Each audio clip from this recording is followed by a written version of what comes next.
all, and welcome back to another thrilling episode of Adventuring Academy. I'm your humble Dungeon Master, Brennan Mulligan.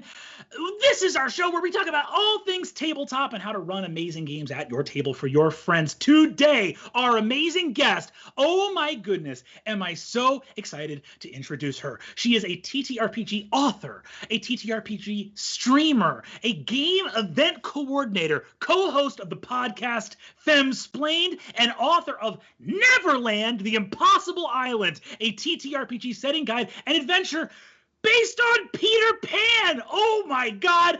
Welcome, one and all, Ms. Diana Gaeta. Woo! I'm ready to fight now. I think that's the best introduction anyone's ever given me. So, pow. Of course, and well-deserved. Oh my God. Neverland, a TTRPG setting from one of our most classic fantastical stories. Before we were jumped on, I was talking to you about how impossibly cool I think this is. What prompted this creative journey? What prompted this project? Okay. So I could talk about this forever. This is a story that I loved as a kid for all the classic childhood reasons, right? I loved Mary Martin, in her version. I liked the cartoon. I liked Hook growing up, loved all of the Peter Pan related things as a kid. And then I have this very distinct memory from when I was older, when I was a teenager, and I was I don't know, this little closeted queer person with whatever going on. And I went and opened this book back up and read the novel for the first time. And it struck an entirely different chord with me. It felt inherently relatable as a story that to me could only be about a queer experience, which I recognize is very much me putting rainbow colored glasses on when I read everything. But this story struck me not as a kid's story being told to kids, but that the story of some very adult feelings and pains being told through the lens of a kid's story. So I've been in love with it pretty much my entire life, well into adulthood. It's something I can go on a rant about at the drop of a hat. And I guess pretty much the other thing in my life that I'm equally obsessed with is TTRPGs, D&D, and many others. And 2 years ago or something like that, 3 years ago maybe, my co-host on Femsplained and my best friend was like, "You never shut up about those two things. Can they meet at all?" And I was like, it was just this light bulb, the switch flipped and I could not get it out of my head from that moment on. And we immediately set up a game with some friends that was totally off the cuff. I didn't write anything down. I just was let me just wing a game set in Neverland, see if it makes sense, if it fits. And it was so much fun. And then I started writing it down and did actual play testing and stuff like that. And it was a dream come true. So yeah.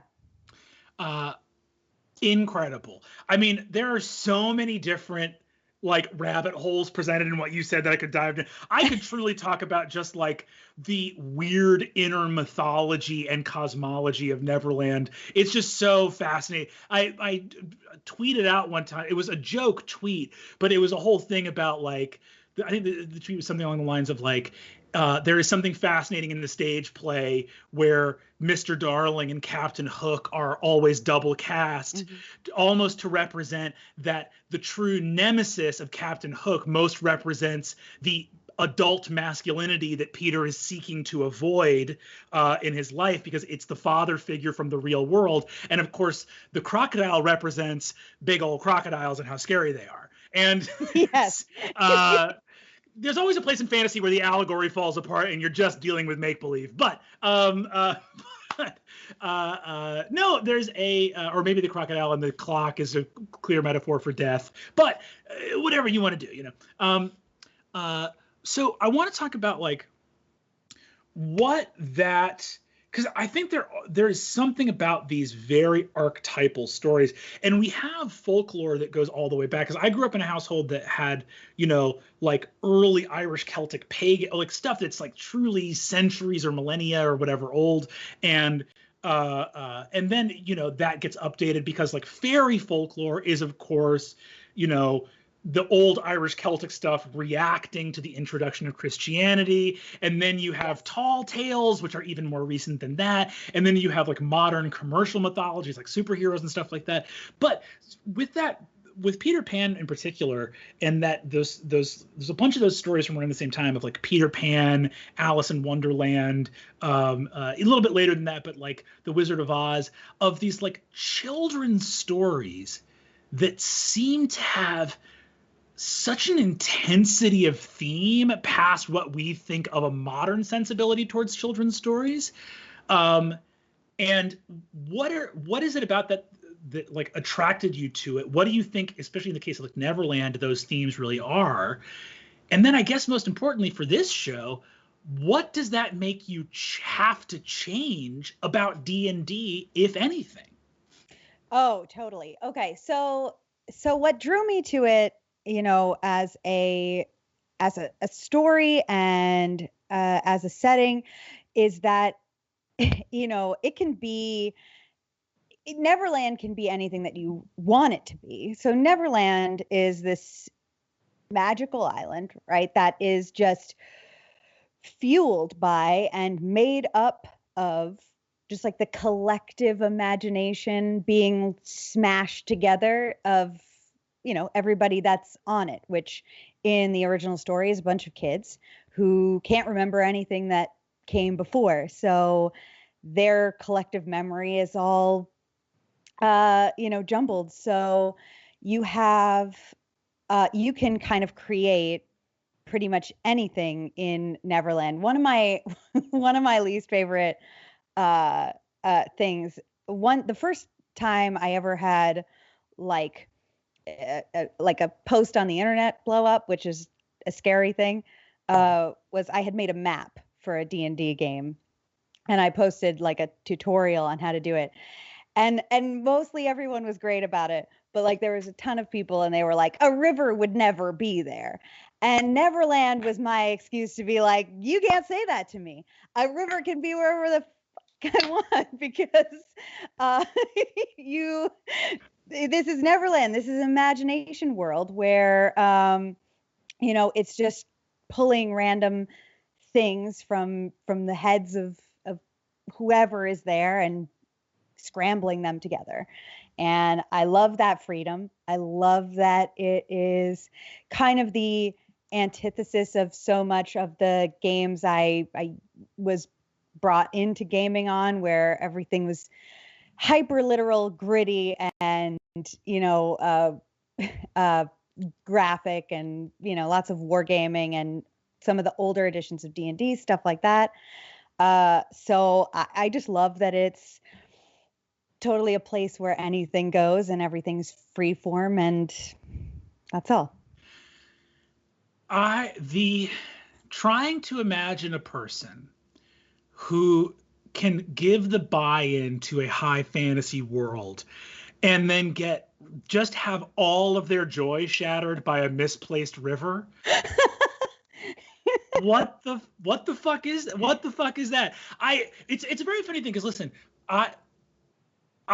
so I'm going to say two things that can both be true. Number one, it is very cool to let your fantasy worlds be inspired by any number of knowledge disciplines from real life, whether those are STEM, whether those are humanities, or in some cases, whether those are real geography and cartography and geology, biology, physics, whatever. If you want to take a cool bit of real science and allow it to inspire you into a big fantasy world, that's awesome. Verisimilitude, like actually cleaving to reality, isn't going to happen if people are casting spells, right? Like, and this is also true for people that love to make systems of explaining their magic. I love it. I love a good, like, how totally. does magic work in this world? That's great. But at a certain point, it's like it's Zeno's paradox, because you can go like, okay, we'll explain this. Okay, I explained that. Okay, but there's some more questions. We'll explain that. Okay, well, I'll explain that. We'll explain that again. And you go, we're never going to get to sense, right? Because it's magic. If I could explain really how it worked, I'd be able to do it for real right now. Like, exactly. Yeah. And it more boils down to the fact that I don't have those knowledges. I don't have a knowledge of geology. That's not my area of expertise. I would love to play in a game with a GM who does. It would be cool, and I'm sure very very awesome and explorative, but I don't have that. So, I mean, really, this was for me. This is me just kind of making something where that doesn't matter. Of course. Well, and I think too that, like, for anyone watching this, whatever your sphere of interest is, make that your world. Because, for example, like, if you look at, the work of fantasy that most clearly influenced the genesis of Dungeons and Dragons, which is Lord of the Rings, to the extent where the Tolkien estate had to tell Gary Gygax, like, you can't call them hobbits, like, it's like, you're literally just stealing. But that point of, like, if you look at, like, Middle Earth as a setting, the linguistics, very on point, because that's what he was interested in. Yes. If you look at all the other problems with it, not only currently social problems, but also, like, just the fact of, like, this sword was forged 10,000 years ago, and it's the best one we ever made. And you go, like, no one's made a better sword in 10,000. Is every smith in this world the most self-loathing, depressed person? They're like, one guy nailed it 10,000 years ago, and there's literally been no advancement since then. That's actually the lesson. It's hard because that's the first lesson when you go to smithing school, is they're like, you'll never be as good as that guy, and everybody drops out. They're like, well, okay. Yeah. You're exactly right. But that's, like, baked into Tolkien's world, is this idea of, like, everything used to be better than it is now, which is a poetic piece of world building, but it makes it, like, if you're going to call someone out on a river placement and unironically enjoy Lord of the Rings, where it's like, in order for any of this to make sense, every understanding of technology that we have, you have to throw out of the window. Like, no one innovates anywhere in Middle Earth. Nothing ever gets better. Wild. But to turn it back to you in terms of, like, jumping into Neverland as that setting and being really excited about bringing that world. As someone, as you've said, who loves D&D but also loves Neverland, what were the things, what were the parts you had the most fun with, I guess, on, like, a narrative level, and then maybe also, like, on a mechanical level? Yeah, I had fun. The most fun I had was building on the factions of Neverland. So, like, J.M. Barrie does a lot of things in that novel where the entire tone of the book, he's very matter of fact about things, about the fantasy nature of things, in a way where he's just like, well, everyone knows that fairies exist, and then we'll move on. He doesn't ever, like, elaborate or give, like, a whole in-depth history, really, of multiple parts of this fantasy. And there are some things he sort of sprinkles in and then never really elaborates on. And some of those things are these two groups called the Scorpions and the Mollusks. And I was like, well, that sounds like a whole story we never got to know. So I got to take those and build them into, like, these sort of anti-Lost Boy like factions that exist out in Neverland, giving people basically different backgrounds that you could choose, in addition to just, you're not stuck in, you just have to be a lost a lost one. You just have Yeah. to play this as that role. You can also be somewhere else, be doing something else. So I had fun with that. Mechanics wise, I liked coming up with a rule for the memory thing. You know, Neverland, once you go there, most people don't remember or start to forget their time before being in Neverland. And instead of just making that a blanket rule, I left it up to chance, gave it a little bit of a mechanic that can develop the longer you've been there. Mhm. Um, and then I think the figments, though, the figments are my favorite part. Even, you know, I would like, that's my dream when I find time again, is to do more of them and create more of them. But the inhabitants, the non-sentient inhabitants of Neverland, the monsters of Neverland, are basically, you know, figments, like figments of your imagination, but they're solid. They've just been Mhm. manifested into this world by the fragmented imaginations of the people there. uh, Incredibly cool. And I also love the idea of playing a like monster made corporeal from the psychic manifestations of whatever. It feels it's there's a lot of sort of sympathy. I feel not in the sympathy in sort of a classical sense of like, ooh, I recognize something in this from like Dimension 20 and the Impossible Island, of this idea of like, yes, this rule set has been crafted with a very specific type of like sword and spell slinging high fantasy in mind, but I'd love to see it in these other genres, and see it in these other sort of places like that. When you were writing the setting, um, did you feel like a desire to put any kind of like thematic or narrative direction, or was there kind of an assumption on your part that like if people grab this book, they like this is such an established like part of all of our imaginations that I trust that they're going to be able to play in the setting and know that this is not like, you know, slumming it in water deep. Ooh, so it was very difficult for me because I have so many of my own like emotions about this story, about this setting, that date back to childhood. So it's very hard for me. It was very hard for me to write this and not be like, this is exactly what you should do and how it should go. And this is exactly the path you should follow. So I tried actively not to do that, to give people more room with what to do with it. Tried to kind of instead hint at several possibilities as to what this could look like in your campaign, instead of telling you exactly how I feel about it, which is, was a little bit of a challenge for me. I fully hear you. And I think that's always a thing when you're trying to, because so much of what you're trying to communicate when something is that heartfelt is the vibe or the feeling of it.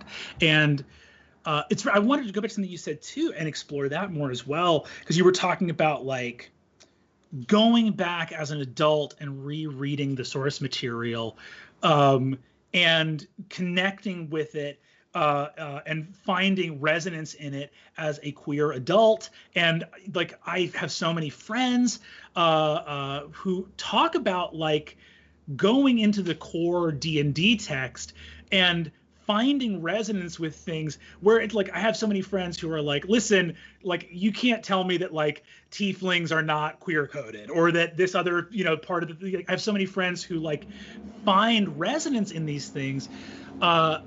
And what like both in Neverland, which you've talked about, but I think also in D&D in general, I have so many friends who crack jokes with their other friends who are LGBT about like their half-orc characters and their tiefling characters, and finding that resonance in a place where maybe it is, or maybe it isn't, or maybe it's up to interpretation. What is that process like in D&D, and do you think that occurs in D&D as much as you like felt it occurring in the Neverland setting? Well, so I think I do see those resonances in D&D, but a little bit of background on me. Like when I first learned about these games, Well, when I first learned about these games, I was not allowed. It was like, get out of here. You are a lady. Go away. But when I first was introduced to them, so much of what, and I'm grateful and thankful to so much of the media, yourself included, and all of the others that have kind of shown a spotlight on the role play aspect, the narrative aspects of those games that when I first started to play them was much more muted. It was much more like a war game with sprinkles of narrative, or like little bits of flavor that were through it. But once I was introduced to the possibility of playing it with narration and role play and improv being like at the front of the story, it changed it. And that's when I started to feel connected to D&D on those personal levels, where I was just like, well, this is like, I was a theater kid in high school and I was not very good at it. So I feel like a big part of, because if you're a young queer person and you're not good at theater, you're really a little left out of some things. And I feel like D&D is just waiting there for all of the theater kids who've grown up and have no outlet for that and have no way to express that, and also could never get cast in any of those great roles that they wanted to do. And like, now you're casting yourself. I have definitely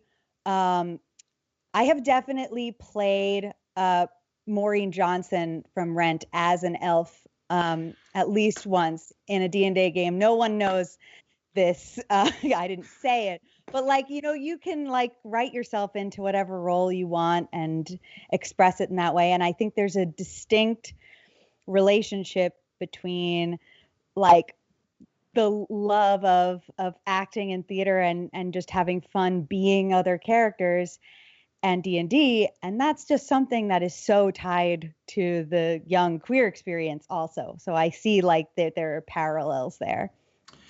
100%. And it's very, and again, it's like I have so many friends who have this shared experience of, I made a character in a tabletop game with an identity that I was percolating on myself about, like it, and the ability to like try it first in this environment where, hey, we're all crafting an identity, we're all crafting a persona. That's literally what the game requires of you, and immediately finding resonance and comfort and wholeness within this identity, even displaced onto a character, even displaced onto this other thing, and being like, oh, that feels amazing. I want to do that for real this time. Yeah. Maybe surprising is not the right word, but it is something that like during this like past couple of years of D&D Renaissance, I found so many friends over and over again who had that same shared experience. Yeah, and with Neverland in particular, like you find, obviously there are some silly and obvious reasons I could point out why that feels like it resonates as, a queer person, fairies and stuff like that. But genuinely, it was reading that source material later as an adult, and it honestly, it doesn't feel like something that's a big stretch to me. So there's this like famous part of Peter Pan that you probably recognize. They quote it in Hook. They quote it in all the movies about the origin of fairies, right? Mm-hmm. About the first baby laughed for the first time, and the laugh broke into 1,000 pieces, and they all went skipping about, and those are the beginning of fairies, right? Mm-hmm.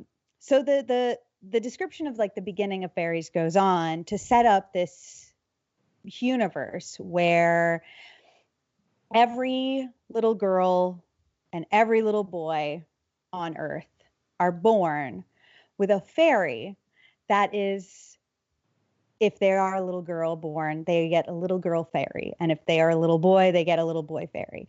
And immediately after that, J.M. Barrie introduces us to Peter Pan, who is a little boy born without a fairy, who runs away and finds one named Tinkerbell.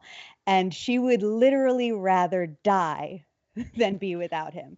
And that is I could never make that up because it's too obvious. Like, it's so, it's so quintessential, and it just has resonated with me so hard in so many increasingly developing ways over the course of my life. And so I think that story, I think, and I meet other people who for no real descriptive reason are just like, yeah, I do jive with that story, and maybe don't have an explicit reason why. And I just think it has those themes in it. I think that's so beautiful. And I think that, again, there's like wow. And that's such I don't know. I'm like reeling from that picture that you've painted there. But I think, again, there's a weird thing where it's like there's the interpretation, and everyone, it's like we all make peace with the degree to which we're interpreting a piece of art, but then we also it's like we like death of the author, but then also we sometimes want the author to have really meant it as well. And it's God. Like this weird wrestling of like, well, it doesn't matter what the hell you think, author, like here's my interpretation, but if you also had the same interpretation, that'd be really cool. And you want that. So it's an interesting element of like, but I think with like Peter Pan in particular, and with a lot of these things, there are those messages. Like Mary Martin as Peter Pan. I watched that on VHS over and over again, and that does mean something. That casting does. The fact that Peter Pan is the eternal boy who is always played by an adult woman. There's something cool there. There's something that you latch onto there. That's yeah. Peter Pan has no problems about girls growing up. He's got no issue with it. Right? He's got zero problems with it, but he's so offended by just the idea that any man anywhere has chosen to be a dude. He's so angry about it. And in fact, so Captain Hook, his whole like animosity towards him, this is a problem for me, I'm so sorry. So so when Captain Hook is like having his confrontations and their battles together, he's never like, you're a real prick, you know that? No, he's like, you are not following the rules. You are not doing what you're supposed to do and growing up. Like you somehow weaseled your way out of becoming this, and I hate you for that. For some reason. Like, yeah, there is some there. It's not pure interpretation. There's some there. I always say that, like, if you've ever been at a party and someone asks like the seance question, like if you could ever speak to someone from beyond the grave to like ask them a couple of questions, it's always J.M. Barrie. I'm gonna be like, tell me. Yeah, 100%. Well, it's fair. And I think too, to your point of like, especially going like, we've inherited all these cultural things. D&D, one of them, this like long running game that's gone through many different editions and iterations, and people find new meaning in it, and people go, and again, there's this dance between interpretation, but also between what was actually like intended in the text.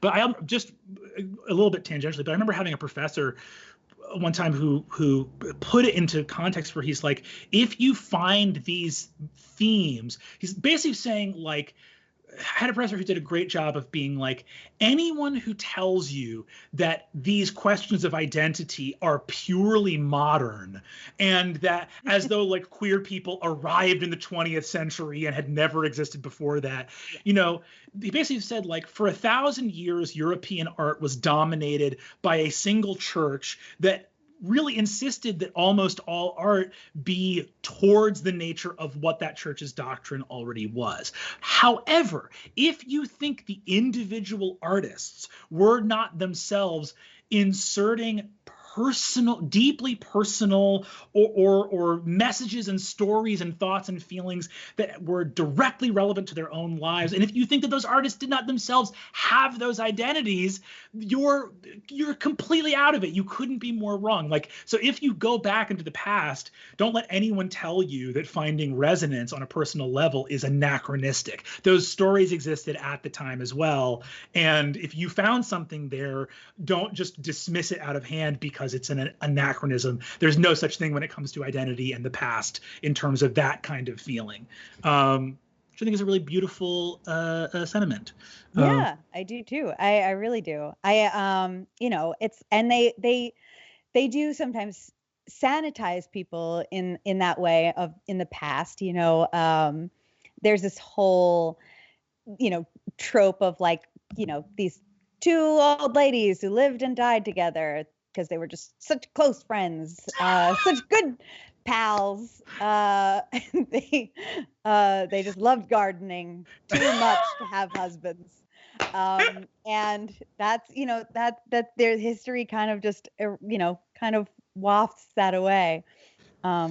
Yeah, you see that over. It's so much like if you look in the past and be like, did these people not exist, or were there powerful institutions who had an agenda to erase their existence? The second option is so much more reasonable than the first, even to the degree that they like, you know, the finding like Nordic warrior cairns, and you know, modern scientists going back and being like, hey, we like looked at these, like there's every reason to believe that there were women who were given warrior burials, and being like, did you guys not think to check? And it's like, oh well, we just saw a sword and said this is a guy for sure. And you're like, that's so fucked. That's so like, yeah, but you know, like that's your cultural you're putting the weight of your culture on something and not having not going into the actual facts of it. Like you've completely put your hegemonic patriarchal yada yada on top of this cool ass Viking lady, and go to hell. Yes, that is so funny because, all right, so when I was in college, my major was sociology, but our department was a very small school. And so our sociology department was actually like split and combined with the anthropology department. So you could not major in them separately. You had to do them together. And it was like having two different people whisper in your ears, because the anthropology people had that, like, if there was a sword, it was a dude. And if there was a pot of any kind nearby, it was a woman. And sociology was like, everybody's been gay forever, and heterosexuality might be a myth. Like sociology was just telling us something completely different the entire time. Well, I love it too, because it's one of those things where like, look, I love research, I love science, I love the empirical standard. It's the first time that someone was like, hey, let's not rely on authority to derive knowledge. Let's experiment. Let's see if it's true. Beautiful. The scientific process. I love it. Also, culture spoils everything. There's like years of research where we didn't we find out like 10 or 15 years ago that like mice can smell male pheromones even on humans, and it creates stress responses in them. So like 80 years of scientific research. Same, if we did mice. Same mice. Super relatable mice. Relatable. But it's like, oh, anytime there was a male researcher doing a stress test on a mouse, that all of that is trash. You have to throw all that away. And it's like, oh, we just didn't think. It was just like, you know, you cut to like some 1950s scientist being like, science is for men, and so is smoking in the laboratory. And you're like, Jesus, like, this is so bad, you know. And it's so, yes, complex. Yes. To talk about D&D for a little bit more as well. I wanted to talk as well because we've going into all of like the literary analysis of J.M. Barrie's work and Peter Pan is so cool. And for me, I'm immediately in my head, I'm like, oh my God, like do Oz next, do Wonderland next, like you know, all these amazing settings and stories. but talk to me a little bit about your experience in tabletop. As you said, like you weren't allowed doing it. So like you were either like, was it a parental thing, or was that like the people playing when you were a kid were like gatekeepy assholes? Yeah. So like there's a weird part in every like a person assigned female at birth can probably relate to this, that there's this like weird line in the sand that happens at some point in your childhood, and it's either like the boobs arrived or something happened, whatever it is, that like everything is normal like up until then, and you like hang with your friends and you go for bike rides and everything is like, you know, normal, and gender is not a thing you think about.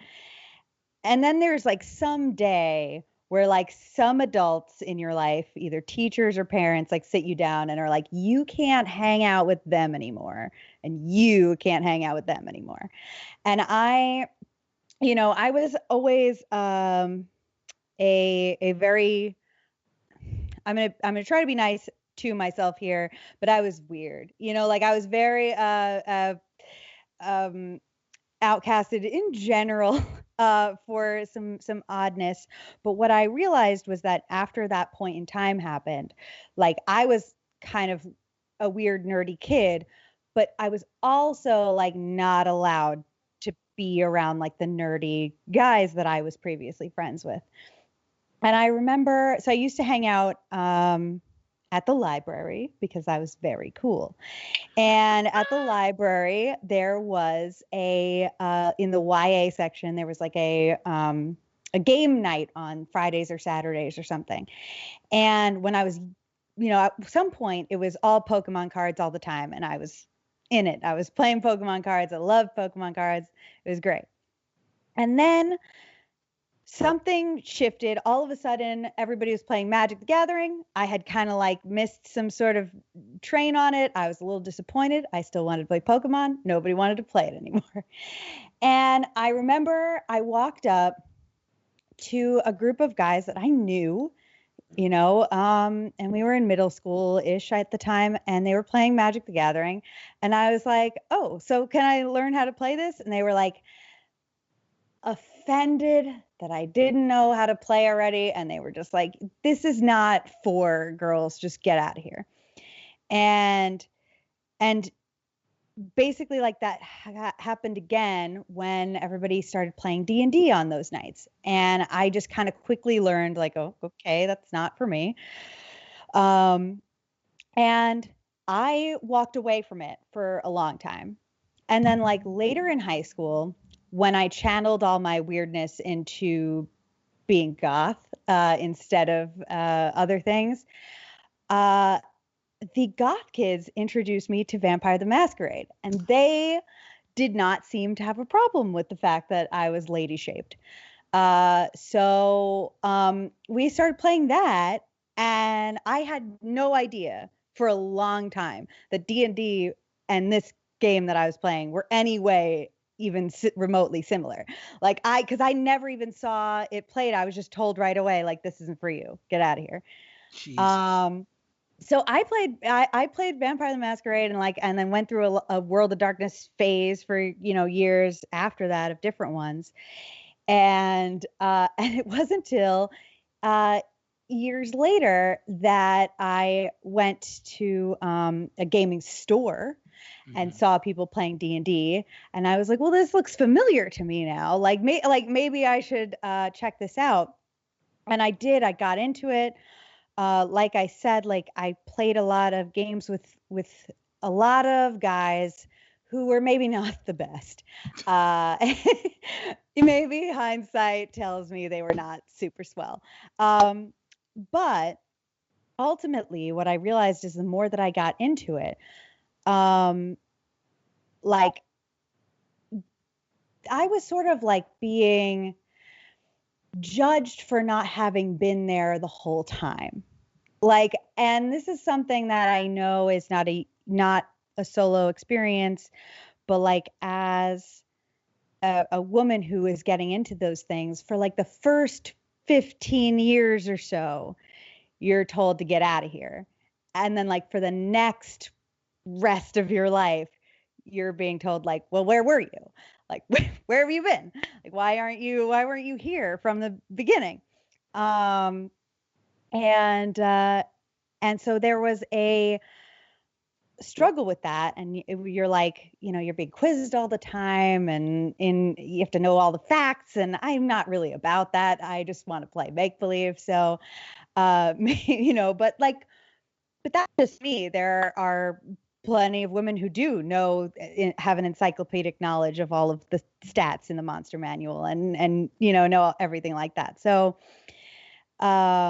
so it can be, frustrating and infantilizing and stuff. And what started to undo all of those experiences was basically me, each step along the way of me just being like, I'm gonna instead take ownership of this space, and now it belongs to me, and therefore it has always belonged to me. And that's been my my method. And the first time, basically, like I had started going to gaming events and gaming conventions and stuff when I was really getting into it. And all of them, it was a good time. It was fun. Occasionally you would have some real awkward experiences, sometimes worse than awkward. But ultimately they were always being run by dudes. And that's fine. But what really changed for me was when I joined an organizational team to run one of these cons. And what changed in me also changed in the shape of the event. The year I was like basically put on the announcement as somebody running this gaming event, that year, for the first time ever, young women signed up to come and play the games, like teenage women, like teenage girls, which had not happened before. And looking back, I was like, yeah, I was going in my 20s, but if I was, teen, I would never step foot in this place, because it's just so many older guys there and no one who, you can feel safe around.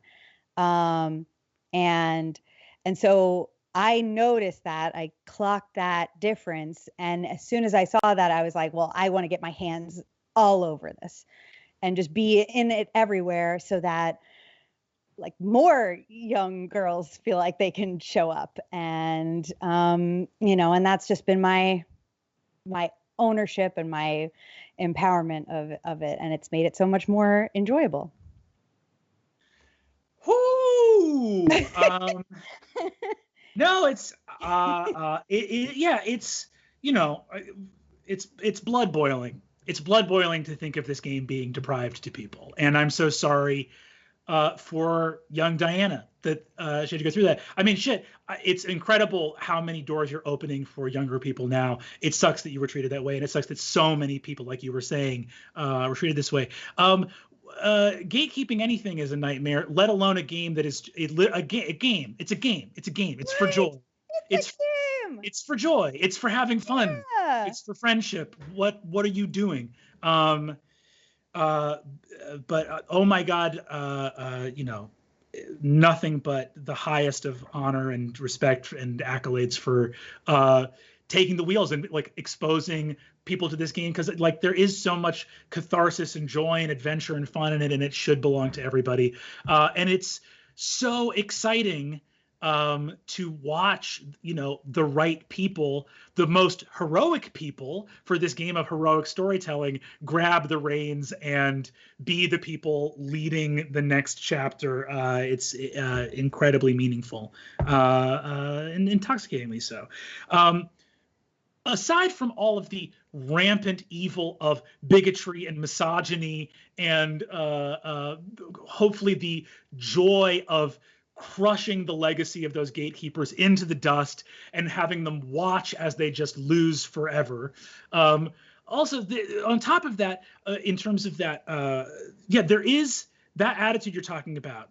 In addition to the primary evil of misogyny and exclusivity and bigotry, also that attitude of there's very few things that set me off of disrespecting someone for not knowing something. It is hell. I mean, there's nothing more upsetting than that. There's too much knowledge. We are a compartmentalized species. We have experts. Everyone you meet knows something you don't know, and there is something you know that everyone you meet doesn't know. Fucking be nice. Just be nice. Thank you for sharing that, Anna. That is so goddamn cool. Is that something you're still running, by the way? What like program convention? So I'm not running anything now because but I had moved on to now, the ever-growing evolution of life. I am very happy to have kind of hopefully inspired more young women to get into gaming. But now, most recently, up until the pandemic happened, I was running exclusively LGBTQ gaming events around the larger New York City area. And so that was my new thing, was that, well, now I want to play games and be able to make as many like loving gay references as I want to, and that's the environment that we were having there. And it was great. And it was kind of new too, but it was going really well. And I'm very hopeful that in the future times that will continue. Hell yes. Incredibly exciting. I know that we have your socials up here, but everyone go follow Diana, especially if you are an LGBTQ gamer in the greater New York area. Shout out to the greatest and best city in the world. Yeah. And I hope you can jump into one of those events, because that sounds fucking incredible. Questions about gaming from our Discord users. We gotta we gotta jump in. This first one comes to us from Cody Kulo. Thanks, Cody Kulo. I'm currently writing my own setting for my Dungeons and Dragons group. However, I'm worried about not having deep enough lore or not enough general world building. As a writer, how do you approach these topics? Well, thanks for the question, Cody. I'm sure your lore is great, but I guess we could dive into the question of how to get that lore deep enough, and how do you know, when can you put that little fork in the world building to know that it's done? Yeah, if you don't have at least one snow-capped mountain, it's not done. If there's no snow-capped mountain, it's not done. So you got to go back, put it back in the oven, let it percolate for a while. So that's what I think. I love straight advice, just right to the point. Listen, I'm not going to bullshit. Get a snowy mountain in there. Yeah. I could sit here and talk theory, but please continue. Yes. But yes, so I think that for me, writing I like to, if I have a lore in mind, and it sounds like Cody does have at least bits and pieces of the lore in mind from the way that question was phrased. If I have the lore in mind, I would like to develop that as best I could in like a narrative sense before trying to do world building in terms of locations and where things are. Because then you can kind of match it to where the location should be, like, based on the events of the world. The other way to do it is my favorite way, which is just to take, your biggest cup full of dice, throw them onto the table, and decide if D20s are, mountains, D10s are rivers, and D6s are plains or whatever, and just stick everything wherever you want, and then from there make up the lore around that. I have no authority here, but but that's my advice. Incredible. Well, listen, we're on a vodcast about how to do make 'em ups good, so authority may be out of the question in general. Yeah. I would sort of squint at any person being like, as an authority on make believe fantasy lands. But I totally agree. I think that there is, well, let me tell you what I can bring to this is tricks, because one of the things with Dimension 20 has always been like making up worlds fast. Like, we have 3 months in between campaigns. We're an anthology show, so we often do new settings. Part of the creative decision making behind things like Fantasy High or The Unsleeping City was the degree of like, well, shit, I know New York. So if I just go like, okay, what's in New York? This? Yeah, how would that be magic? Blah, and there you go, right? Yeah. Like Grand Central's got a big clock in the middle. Clock, gnomes, there you go, we're done. And you kind of just, again, this is sort of like nuts and bolts advice, because one of the things I always want to do with advice, like one of the great things about like people's, it's not even necessarily a criticism of J.R.R. Tolkien. It's just an assessment of the richness of the lore of Middle Earth, which is that dude had somebody doing his laundry. And that's an important thing when so many dungeon masters are doing their world building in their free time, working a 40-hour-a-week job. Like, you get home, your body is tired. Do you really want to stat out these monsters or not? Mm-hmm. I am in an incredibly privileged position of being able to be a dungeon master for a job, which is a goofy set of circumstances. But for the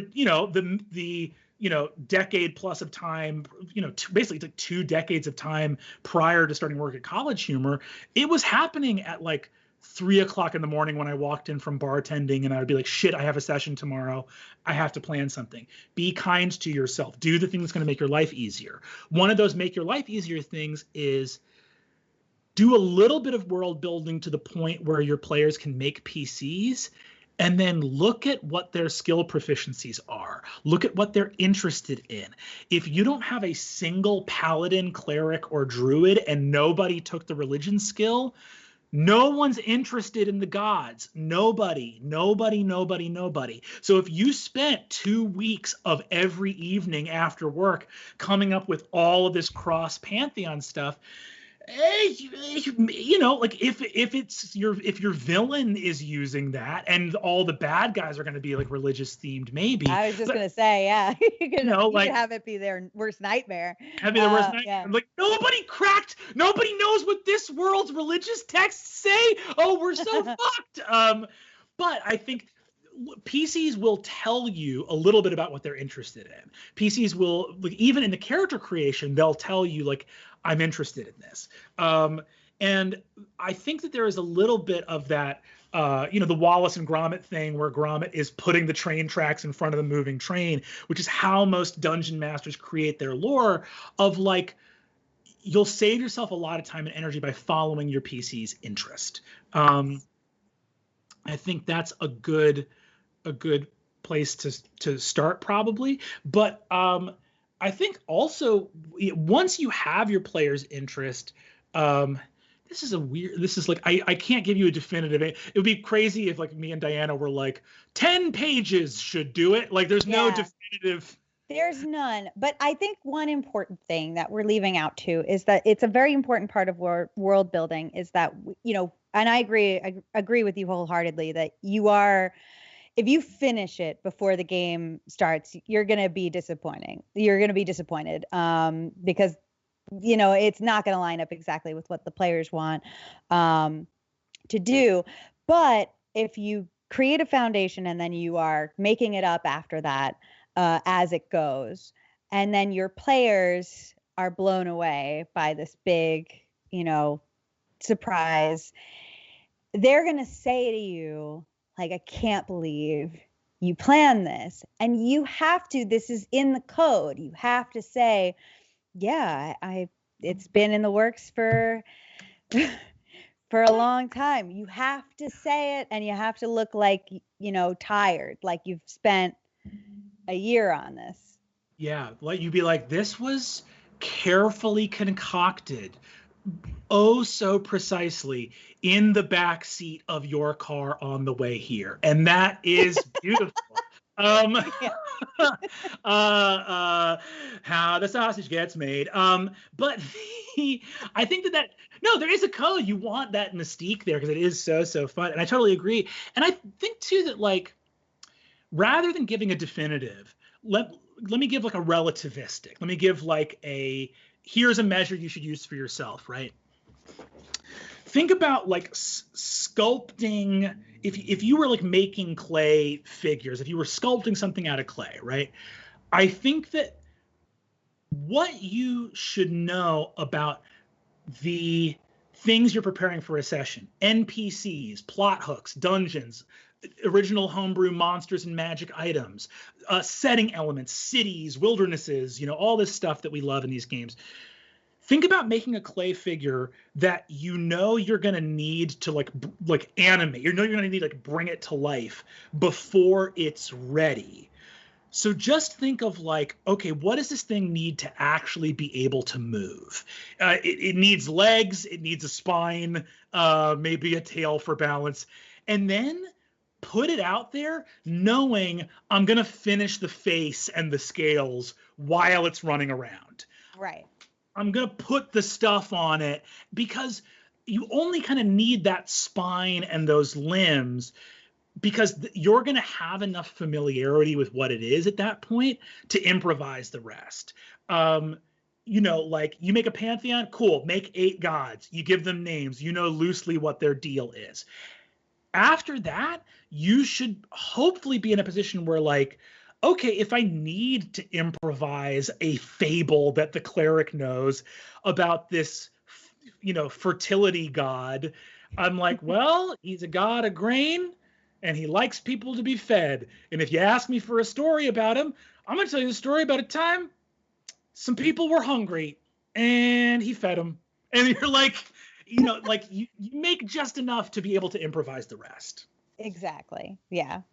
I think that's great. This is a great question, Cody. The next question comes to us from Anna. Anna asks, what's the best way to start the session off after the recap to kick your players into action and avoid awkward silence in the beginning of the session? Thank you for the question, Anna. Avoiding the awkward silence. Oh, yeah. I'm very familiar with the awkward silence. So, the one option is you could always just stare silently at the group and enhance the awkwardness until people speak out of fear. But I think a better way is that I very much try never to end a session like in the middle of downtime or like in the middle of camp time, etc. It doesn't always have to be a big cliffhanger or anything like that, but I like to end sessions where we know somewhat what direction that is going in, so that the recap typically ends with, this is what you did last week. You were about to, and I can kind of lead them in with, you were just about to do something about this. You were about to go to this city. You were about to enter this tavern. You were about to, whatever it is. And that way, the first thing I'm asking is what happens when you do that, so that they're kind of jumping into that actionable statement.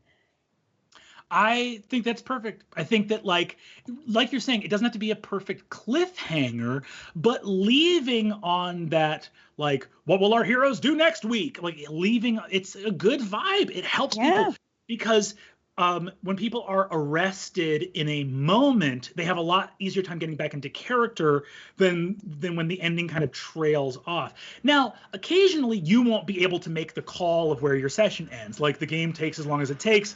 Sometimes you leave it off. But I think if you did end in a period of ambiguity, if you ended in downtime, I think that all that happens at the next session is you have the onus to kind of prime the engine and kickstart the act. Like, let's say you end in like you end and your players are like, okay, we had a big combat encounter and the ship sails off, and then like we rolled a couple other like wilderness things, and now we're just like stopping in the middle of the ocean en route to somewhere else. Yeah. I think the onus comes on you to like kick action back up again, like set the scene. A storm is rolling in, a new character appears, there's some like merfolk that come up to the side of the ship. It's like your job to, I think, PCs have their hardest, I think this might be true, I think PCs have their hardest time when they don't know how to participate in character. You want to feed them a moment where it's not just them as players talking, but feed them a moment that can elicit an in-character response. Absolutely. This is why I love to, like, as soon as possible, introduce either if I have like a signature as a DM, it is definitely introducing a sentient weapon or like animal companion, like really early on in the game, that the party is just gonna love to have around, just so I can always be there in case the awkward silence goes on too long and I can just like go into dialogue with people. So I that's a little like thing that hopefully my players are not listening to this right now, because then they will be like, shh, that's every single game. Wow, every game. Yeah, having the comic relief, having the sidekick character that can, at the beginning of every session, chime in and just walk out and be like, well, everyone, I'm afraid in our long voyage, I've spilled several barrels of apples in the low. And it's like, oh, this fucking goofball. And then everyone's like in character again, right? Exactly. I think that's I think that is an excellent piece of advice. This next question comes to us from Dan J. Dan asks, as an appreciative DM, how do you reward your players while keeping them challenged? How do you reward your players while keeping them challenged? I don't, gold becomes so meaningless, like so quickly in D&D, right? Like just so fast. Your characters are so rich. And that has no meaning. So I tend to reward players, especially after big story arcs coming to an end, big battles, even big losses. Try to reward them with something really tailored to their character that they built. And that's different for each character. So like in my home game, I have pretty much a split party between people who really built their characters because they were super into min-maxing and creating the best, statted character and having the best abilities for that character and all of that. And then the other half flavored characters, like they put all their energy into making sure that this character like represented what they wanted. And so for each of those groups, that reward looks differently, but like giving the min-max character like an enemy that's like just for them. It has the oppositional to all of those abilities that they finally crafted. And like for that person, like that's going to be a delight, like having to utilize every single one of those abilities that they agonized over for hours, picking, and to utilize that. Whereas somebody who put more effort into building the backstory of their character, the fluff of it, I might bring somebody back from their past, bring them, reunite them with somebody, give them some time to like indulge in that RP and stuff. So I do like to do that after like after a big moment, a big victory, or even a big loss that like hits everybody real hard, to throw that in. I love that. I think, and like you're saying, it's knowing your players. Like, like rewards should be specialized and tailored. And like you're saying, like a lot of those rewards, only a fraction of rewards need to be mechanical. Like a big magic item that does a very cool game-breaking thing can be really fun. There's a zillion other rewards. A great sidekick, a character earns in-world accolades or fame and recognition. People think the character is a badass. The characters get a castle. Give your players a castle. There's nothing. They can't break the game with a castle. It's just a building. Give them a castle. Give the nice kids a castle. I would say, though, to react to something else for a minute, I think there's a false dichotomy in this question, because in part of how Dan J is asking it, they say, how do you reward your players while keeping them challenged? I do not think this is a slider. It's not like a slider and here's challenged and here's rewarded.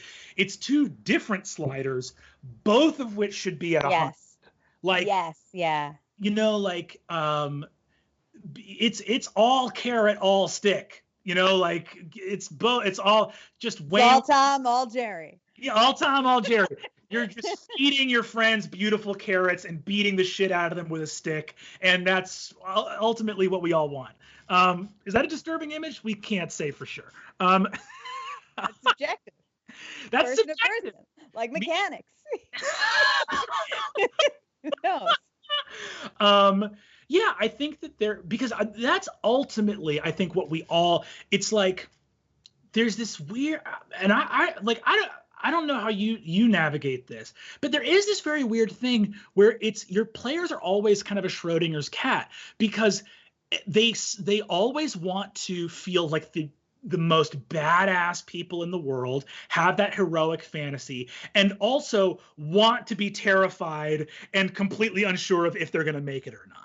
And do you find yourself like, do you have an internal barometer for when what's your experience as you're playing of like one of these two things is lacking right now, or like we've gone too far in X direction, now we need to go Y? Well, I like, having like a mix at my table of like who's there for what, because I really do kind of have a visual barometer. Like who's on their phone? Is it the guy who likes to beat up everybody he sees, or is it the guy that likes to cry over his, long lost family?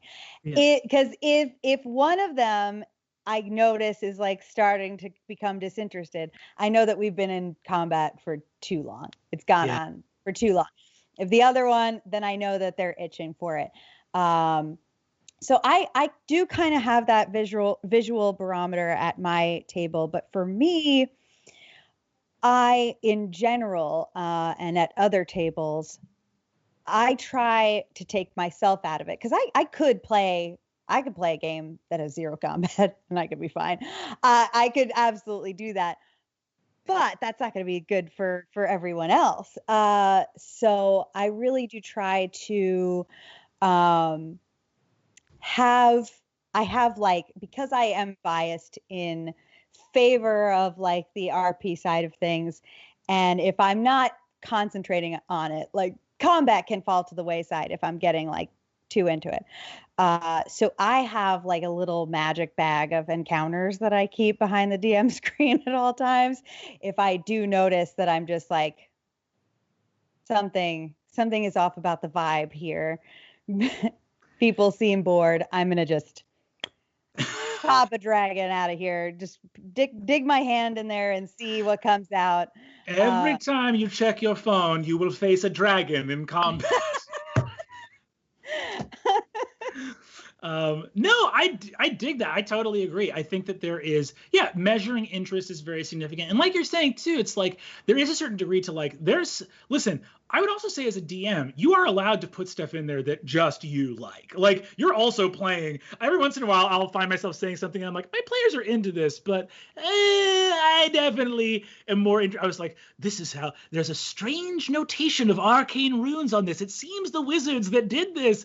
And everyone's like, huh? And it's like, I wanted to do some wizard shit for a second. But that's okay in small doses, because you're also a player at the table. DMs should also be having a fun time. But like you're saying, you do have to provide that service for the experience that your players want at the table, and make sure that everyone is getting what they came to the game to get, I think, at the end of the day. But I definitely do hear that of like, watching the interest in having that internal barometer. This next one comes to us incredible. This next one comes to us from Jessica Stormshadow. Jessica Stormshadow. This is a quest? This is a quest. It's happening. It's finally happening. It's happening. Okay. How do you deal with and overcome the anxiety of not having prepped enough and getting stuck in play? Parentheses, and yes, that is my legal last name. Amazing. Truly amazing. God. I am made of anxiety. In preparation for this today, I stared at the wall for 3 hours, and just going, but really I am an anxious person, and I do, GM games almost exclusively. Like, I haven't been a player in games in years. So I do deal with a lot of like anxiety, and prep is also not something I always really do. I do it a lot, but sometimes I don't. And prep is there for me as like a safety blanket, but I'm more comfortable when I'm making things up as I go. What I like to have is some time between prep and game time where I can just sit and think about what it might be like if this plays out the way that it's going to play out. And I just kind of imagine it and feel like what it might feel like. And that's like my Zen time, where I feel like I'm not obsessing over if my monsters are balanced enough, or if this makes sense narratively or whatever. Like, I'm just trying to watch it like in my head a little bit. And that chills me out before a game. So that's my method. 100%. And I think that's a beautiful answer. And the question is very specific too. The question's not asking how do you prep. It's talking about how do you deal with the anxiety of feeling like you have not prepped enough. And that's always going to be there. I don't know if I've ever prepped so much that I was like, oh, there's not a single thing that could be thrown at me that would, it's like you always feel like you're coming up a little bit short. Absolutely. And I think you got to be kind to yourself. And, it's very easy to say, be kind to yourself. Next question. But what I would say is it's important to remember, one of the things that helps me with anxiety, because a lot of my anxiety gets really thwarted actually by emphasizing humility in the face, because anxiety, weirdly, in some ways, anxiety is communicating to you that you're the most important person in the world. It's going like, everyone's counting on you. None of these idiots who are your best friends know how to have fun without you. If you don't do this, they're all going to die. If you don't facilitate it, it will all fall apart. It'll all fall apart. These aren't brilliant role players that would absolutely have a ball, even if it was just like the most simple, straightforward monster fight in the world. None of these people have anything to say to each other. And even if you come up and are like, you get like an hour into the session and you're like, hey guys, this went an unexpected direction. Can I have 20 minutes or 30 minutes to like go over some notes and prep for the next thing?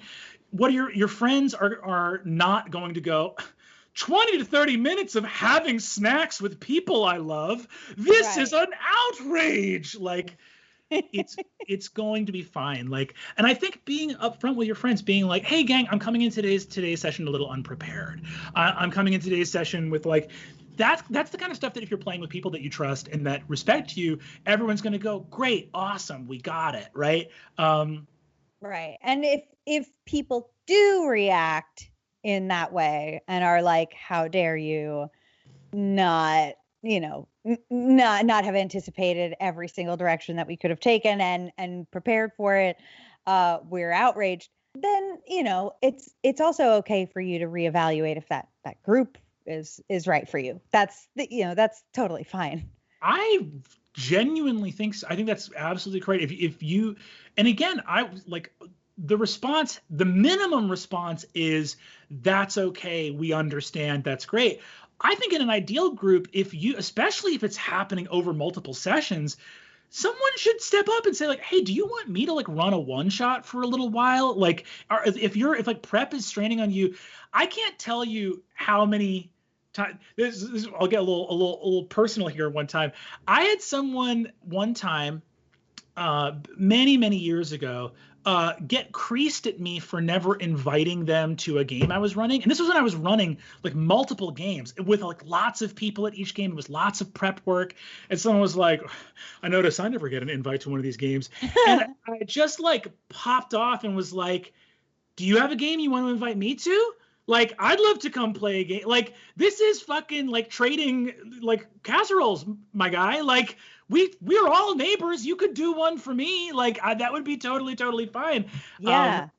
Like the fact that you have offered to run a game for people, it's not like they owe you their lives. It's still a game that everyone's having fun playing. Yeah. But it's extra work. So if you are hitting a wall or you're having anxiety about a lack of preparation, everyone needs to be understanding. It's the same thing as if you were like cooking dinner every week or every 2 weeks for everybody. It's like, yeah, you might love cooking dinner for everybody, but that's still extra time and work and preparation, and people should be cognizant of that. Yes, absolutely. 100%. I think we have time for one more question here. I think we do. This next one comes to us from Theodomir. Thank you, Theodomir. I'm planning a campaign that is very heavy in homebrew, including homebrew classes and races. What do you recommend to keep all the information organized and easily usable without just having a wall full of sticky notes? Ooh, I'm no help here. No help here. I could point you under this desk. There are 400 index cards. Some of them just say partial words like acts of ? I have nothing. I could not be less helpful in that department. If people saw my campaign notes for Dimension 20, I would lose my job. And that is... Well, good thing we're keeping this secret. This is not a lie. Good thing this is just a private chat between you and I. Oh my God, we're being recorded. No, I do truly believe that, like, well, yeah, I honestly am in the same boat as Diana. Like if you ask me, what are your strong suits as a dungeon master? Like, organization would not be one of them. Like, truly, the reason I moved everything onto like Google Docs and like D&D Beyond and all that stuff a while ago is literally for the command find function. Like, it just got to the point where I was like, it was like, oh, I can't keep all this straight, analog anymore. Like, I'm just going to let it be a mess, and we're going to let the magic of computers help me reference what the hell is going on. But yeah, I think to sort of like recommend that, like keeping information organized and usable. It's okay if you're not super organized. Like, I think that the end, here's the thing, right? My friend of the show and buddy Mike Trapp wrote a whole sketch making fun of people who download like bullet journals and mindfulness apps and schedulers and this and that and that. It can become like an obsession to organize your own life. You have to find a balance of like, what is the organization that actually meaningfully improves play at the table. And then, like, if at a certain point you have like a giant messy Google Doc, but like it's getting the job done, it's like it's not slowing things down at the table, that's organized enough. It's organized enough. My one piece of advice, because really truly I'm bad at this, but my one piece of advice is that it shouldn't, no matter if you're a player or a GM, if there's lots of homebrew going on, it shouldn't all be on you to keep everything sorted. I like in homebrew games to have like a shared drive folder, or I'm blanking on other types of shared folders that everybody can have their sheets on and their notes and things like that, so that everybody's kind of keeping each other in the loop, because you are making up a lot of stuff that's not easily Googleable. Mm-hmm. That's a word. When it's canon like D&D or canon World of Darkness, you can just go on and Google that spell, real quick. But if you have a shared folder, then it's everybody pitching in to keep it together.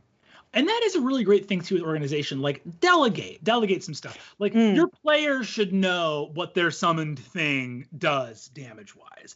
Like this is of course caveat for if you're introducing people to the game and they're learning. But like if you've been playing for a couple years, there is a degree to which like it's very helpful to be like, guys, it's going to help me so much if you just roll the concentration check when you're marking your damage down. It's going to be so helpful if you do the thing that like is your own house, your own bookkeeping, so to speak. I truly love that. And again, I think with organization, like part of this also is I can't tell you how many times people are fighting a monster, and what I have open on my laptop screen are the stats for like a grizzly bear. You know what I mean? Like there's a lot of little corners you can cut to cut. I know this is real. Yeah, giving away the story here. But yeah, I think that you can. There are corners you can cut because again, remember that. How do I put this?